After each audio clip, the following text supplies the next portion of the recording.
नमस्कार, मैं हूं आपके साथ मनीषा टिंडोरिया। स्वागत है आप सभी का हमारे चैनल पर। देखिए, बीजेपी ने भारी बहुमत से जीत हासिल की है बेलगाम नगर निगम चुनाव में। यहां पर शिवसेना और उद्धव ठाकरे को एक बड़ा झटका लगता हुआ नजर आ रहा है। जिस तरीके से बीजेपी ने बेलगाम नगर निगम चुनाव में अपना परचम लहरा दिया है। 58 सीटों पर यह चुनाव था। 58 में से 36 सीटें अपने नाम बीजेपी ने कर ली है।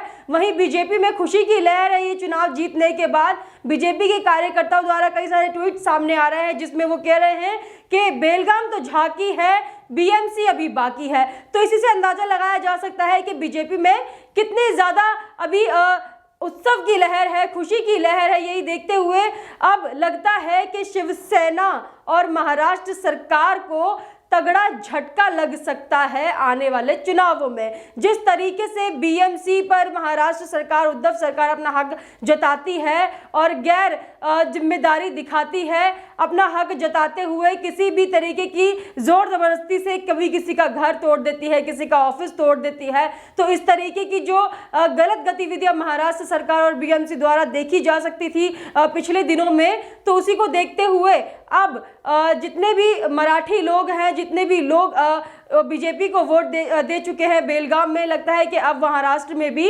यही होने वाला है। बीजेपी का परचम लहराने वाला है, जिसका जो डर, जो खौफ है, वो महाराष्ट्र सरकार, उद्धव ठाकरे और शिवसेना में देखा जा सकता है। देखिए, महाराष्ट्र में एनसीपी, कांग्रेस और शिवसेना, ये तीनों सरकार को बड़ा झटका लगा है।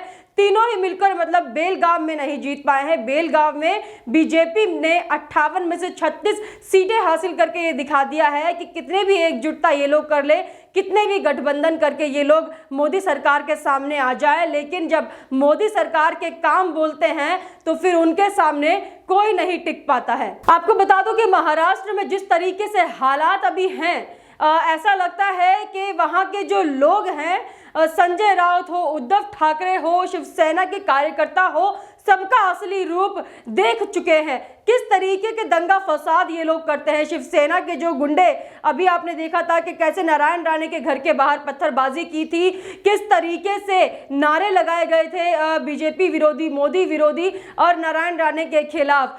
जो भी इनके खिलाफ बोलता है, जो भी उद्धव ठाकरे या शिवसेना के खिलाफ बोलता है, तो शिवसेना अपने गुंडे खड़े कर देती है, या तो उन पर पथराव होता है या फिर उनके साथ मारपीट होती है। तो इस तरीके की मानसिकता महाराष्ट्र सरकार और उनके कार्यकर्ताओं में हर बार देखने को मिली है। चाहे वो पालघर के साधुओं का मामला हो, चाहे वो लिंचिंग को लेकर हो, या फिर सुशांत सिंह राजपूत का मुद्दा हो जो अभी तक अटका हुआ है। महाराष्ट्र सरकार ने कोई भी काम, कोई भी मुद्दा अभी तक सीरियसली नहीं लिया है, लेकिन उनके जो गुंडे हैं वो हमेशा सामने आते रहे हैं, मारपीट करते रहे हैं, मुद्दों को भटकाने का काम करते रहे हैं, अगर वो शिवसेना और उद्धव ठाकरे के खिलाफ होते हैं तो। वहीं अब बीजेपी सरकार ने बेलगाम में जीत हासिल करके ये दिखा दिया है कि शिवसेना के ऊपर अब एक तलवार लटक रही है, जिसके तहत हो सकता है कि उन्हें अपनी अब सीट से हाथ धोना पड़ जाए। क्योंकि जिस तरीके का काम शिवसेना सरकार, उद्धव ठाकरे ने महाराष्ट्र में किया है, इससे जो उनकी एक छवि है वो बिगड़ती हुई और धूमिल होती हुई नजर आ रही है।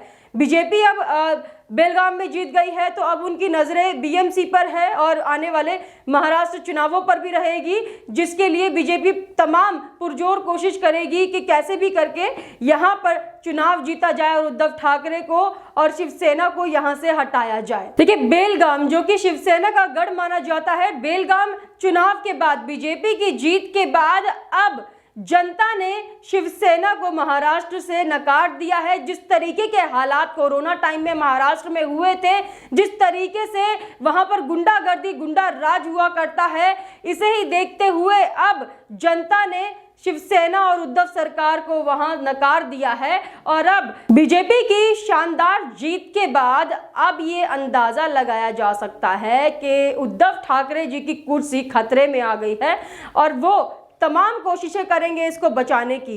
जीत के बाद, बीजेपी की जीत के बाद अब संजय राउत हो, उद्धव ठाकरे हो, शिवसेना, सब में बौखलाहट देखी जा सकती है। बौखला गए हैं कि कैसे भी करके अपनी जो कुर्सी है उसको बचा ले, क्योंकि जिस तरीके की करतूतें महाराष्ट्र में देखने को मिली है कोरोना काल में भी, और जो गुंडागर्दी इनकी सामने आती रही है, उसको देखते हुए लग नहीं रहा है कि जो कुर्सी उद्धव ठाकरे की है वो बचेगी, क्योंकि अब बीजेपी उनको टक्कर देती हुई नजर आ रही है। बीजेपी बेलगाम, जो कि शिवसेना का गढ़ कहा जाता था, वहां पर एक भारी भरकम सीट लेकर उन्होंने जीत हासिल की है।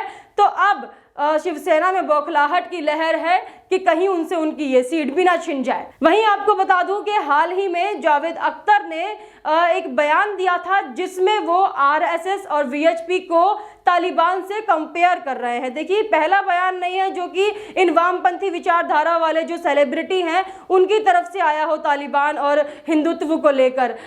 जावेद अख्तर ने आरएसएस को तालिबान से कंपेयर किया। इस पर बीजेपी के जितने भी कार्यकर्ता हैं महाराष्ट्र में, उन्होंने इसका विरोध किया है। वहीं अब संजय राउत भी इसका विरोध करते नजर आ रहे हैं। उन्होंने कहा है कि जिस तरीके से जावेद अख्तर ने आरएसएस और वीएचपी को तालिबान से कंपेयर किया है, ये बहुत ही निंदनीय है, क्योंकि भारत की कोई भी हिंदू ऑर्गेनाइजेशन हो या फिर भारतीय कोई भी ऑर्गेनाइजेशन हो, उसको तालिबान से कंपेयर नहीं किया जा सकता। ये एक निंदनीय टिप्पणी है और ये हिंदुत्व पर अटैक है और हिंदू कल्चर पर निंदनीय एक विवादित बयान जावेद अख्तर ने दिया है। तो इस तरीके से संजय राउत ने अपने सामना मुखपत्र में भी ये पूरा आर्टिकल लिखा है। तो संजय राउत की अभी ये मानसिकता देखकर तो ऐसा लग रहा है कि वो कितना घबरा गए हैं, कितना बौखलाए हुए हैं कि उन्होंने जावेद अख्तर जैसे जो सेलिब्रिटी हैं जिनका वो हमेशा समर्थन करते हैं, जिनके साथ वो हमेशा खड़े रहते हैं, पूरी महाराष्ट्र सरकार जिनको शरण देती है, जिनके काले करतूतों के लिए उनके ऊपर हाथ अपना रख देती है, उसके खिलाफ आज संजय राउत बोल रहे हैं और अपने सामना मुखपत्र में लिख रहे हैं। कहीं ऐसा तो नहीं है कि ये बौखलाहट बेलगाम में बीजेपी की जीत के बाद संजय राउत में आ गई हो और संजय राउत अपना माइंड सेट कर रहे हो कि कैसे भी करके हिंदुओं को अपनी तरफ किया जाए और हिंदुओं के ऊपर जो टिप्पणी, ये आपत्तिजनक टिप्पणियां करते हैं ये सेलिब्रिटी जो अपने आप को बताते हैं, अब इनके खिलाफ बोलकर कम से कम हिंदू वोट तो ले लें। जो कि बेलगाम में हार हुई है वो कहीं बीएमसी में ना हो जाए, वो कहीं महाराष्ट्र में ना हो जाए, महाराष्ट्र हाथ से चला ना जाए, इसलिए वो हिंदू वोट बटोरने में लग गए हैं। और आरएसएस पर जो अभद्र टिप्पणी जावेद अख्तर ने की थी उस पर वो लीपापोती करने लग गए और बताने लग गए कि हिंदुओं के खिलाफ ऐसा नहीं बोलना चाहिए। तब संजय राउत कहाँ होते हैं जब हिंदुओं पर और हिंदू देवी देवताओं पर और भी आपत्तिजनक अभद्र टिप्पणियां इन्हीं सेलिब्रिटीज द्वारा की जाती है। लेकिन अभी जब चुनाव हार गए हैं बेलगाम में, तो इनकी जो बौखलाहट है वो सामने आ रही है, देखी जा सकती है किस तरीके से ये एक समुदाय को छोड़कर अब हिंदू वोट जुटाने में लग गए हैं। आप हमें कमेंट करके जरूर बताइएगा आपका इस पर क्या कहना है। हमारे साथ ऐसे ही बने रहिए। धन्यवाद।